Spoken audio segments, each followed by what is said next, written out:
Hi, Internet friends. I'm Tim Schrock from Design Build Solutions. This is number 6 of our 20 Days of Chief Architect X15. And today's video features some of the framing improvements. So let's jump into Chief Architect X15.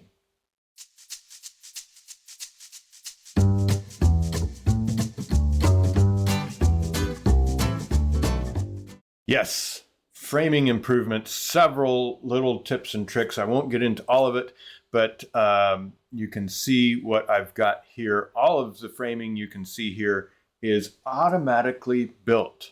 Let's get into this here. All right, first of all, I want to point out the rough opening options. If you go into your defaults, you can go into doors and interior doors, rough openings. You can create your rough openings based on additional space or clearance gap. Do you want on your interior doors, and if you've got a 30-inch door, do you want to rough open to 32 inches and you know that? Or do you just know that you want an extra, half an inch on each side and half an inch on the top? Or let's say 1 inch, right, on each side.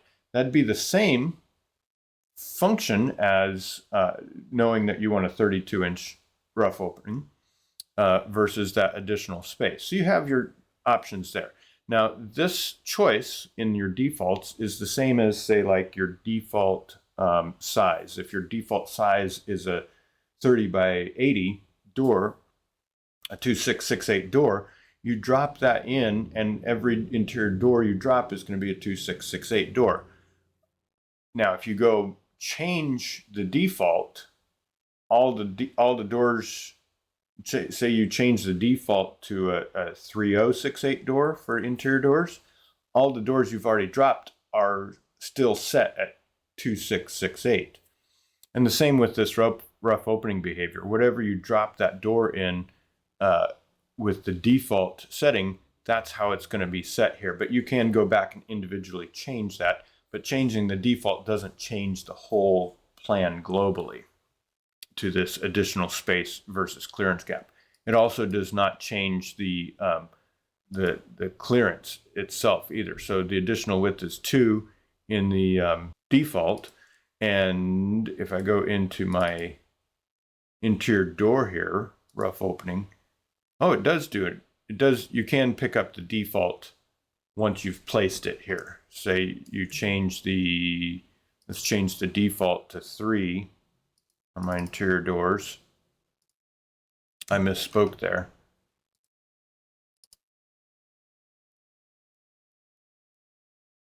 Three. Now, interestingly enough, these two aren't linked, right? Let's go to clearance gap. Yeah, that's the default, right? So if they were linked together, Chief I would think, should be smart enough to know that if you're doing an additional width of 3, you're getting a side clearance of 1.5. Anyway, and vice versa. If you're 1.5, you'd get an additional width of 3. Maybe we can get them to add that little function.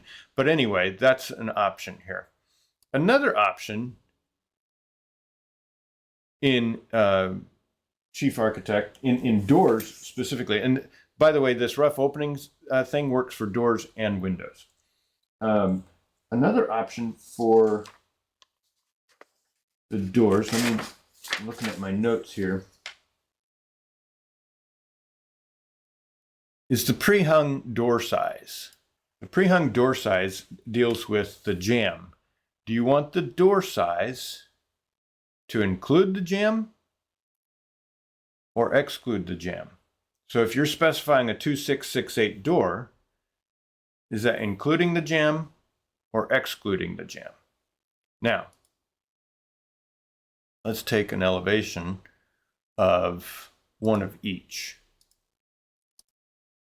This one is going to include the jamb. And let's actually take a look at it in plan view first. So I'm going to do something 30 inches wide.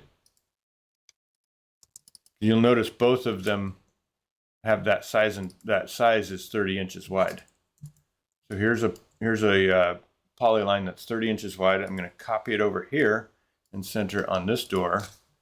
And you'll notice how I don't have to take an elevation.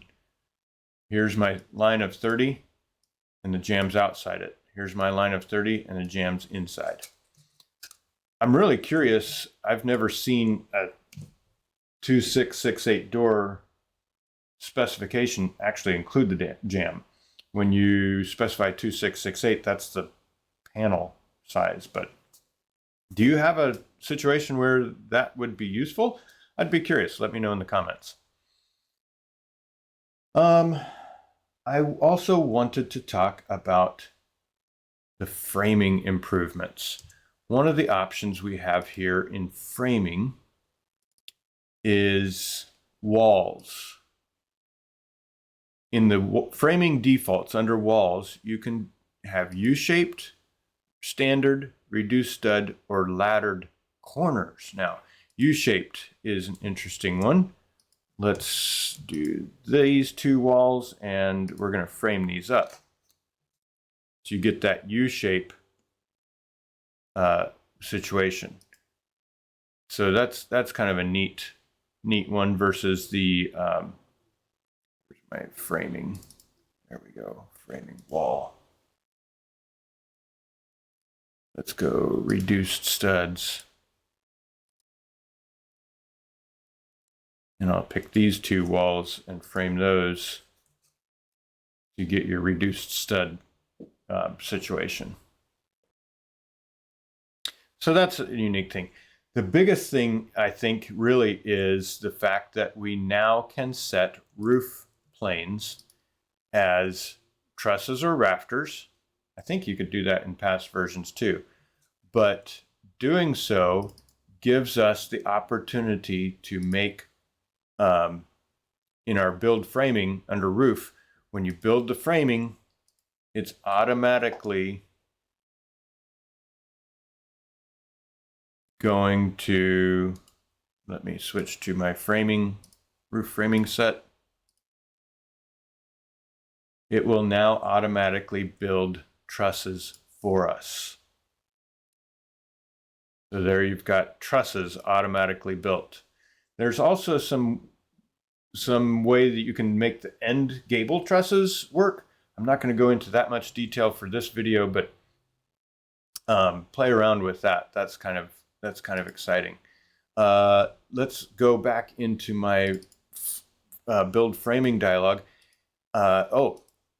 In 14, I want to pull up 14. One of the, show you here, in default settings, floors and rooms, floor ceiling platform, in my roof structure, I cannot make trusses in my roof floor structure. Okay, so back to 15, if I go to my defaults, floors and rooms, floor ceiling framing, and edit my floors, click on fur framing, I can make these floor trusses. And yes, that means I can build subfloor for floor 1 and build subfloor for floor 2. Let's go ahead and turn these on. Now, orientation, obviously, that's a whole nother story, but floor trusses can automatically be built as well. So that's, I think, quite some improvements there, and I'm really excited about these framing improvements. Thanks so much for watching. Are you enjoying this series on Chief Architect X15? I know I'm enjoying getting into the nitty-gritty and learning the software and sharing that with you. If you do learn something new and like this, click like and subscribe down there and hit the notification bell for each time I drop a new video. Thanks so much for watching. Take care.